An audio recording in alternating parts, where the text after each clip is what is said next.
नमस्कार दोस्तों, pro people news में मैं आपका स्वागत करता हूं। भारत दुनिया की सबसे ज्यादा आबादी वाला देश बन चुका है।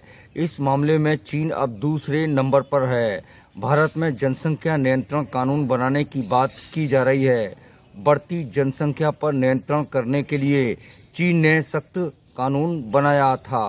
विवाहित लोगों के लिए सिर्फ एक बच्चे का कानून वहां लागू किया गया। इसके परिणाम भी आए।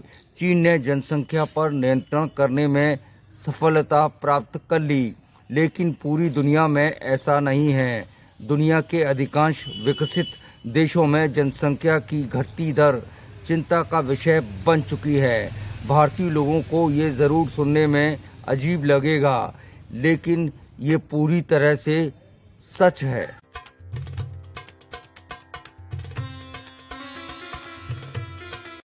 आने वाले समय में दुनिया में घटती हुई आबादी एक बड़ी समस्या बनने वाली है। इससे 52 देश पीड़ित हैं। समय तेजी से बदल रहा है। अब नई बहस छिड़ी हुई है।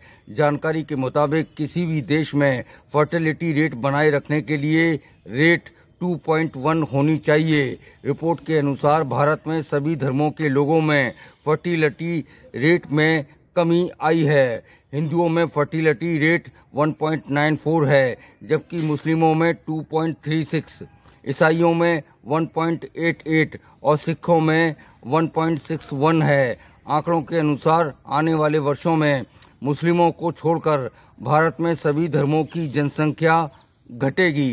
हालांकि मुस्लिमों में ये पहले बहुत ज़्यादा थी, लेकिन अब ये उतनी नहीं रह गई है।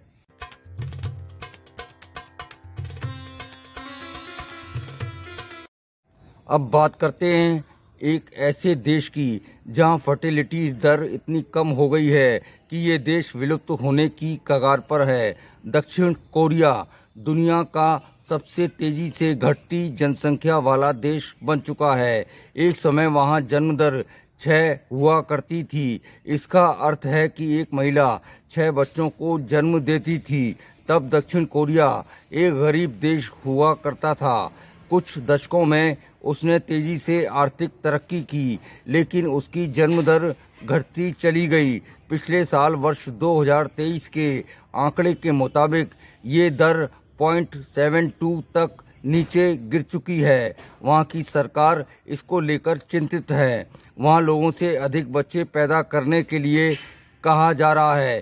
क्योंकि भारत भी अब आर्थिक तरक्की की राह पर है और यहाँ भी जन्म दर घटी है, तो क्या भारत में भी ऐसे हालात पैदा हो सकते हैं?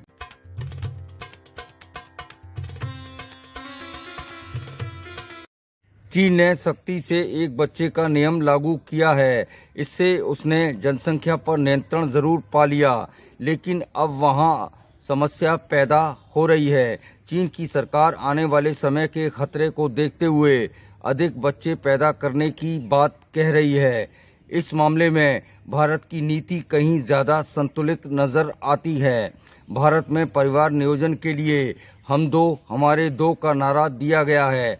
अगर इसे सख्ती से लागू किया जाए तो जनसंख्या पर नियंत्रण भी होगा और जन्म दर की गिरावट के खतरे से भी बचा जा सकेगा। जनसंख्या नियंत्रण कानून लागू करते समय इसका ध्यान रखना ज़रूरी होगा। अगली बार फिर आएंगे। प्रो पीपल न्यूज के लिए अमिताभ आकाश की रिपोर्ट। लेटेस्ट न्यूज अपडेट के लिए हमारे चैनल को सब्सक्राइब करें और साइड में दिख रहे नोटिफिकेशन बेल आइकन पर क्लिक करके हमारे वीडियो को सबसे पहले देखें।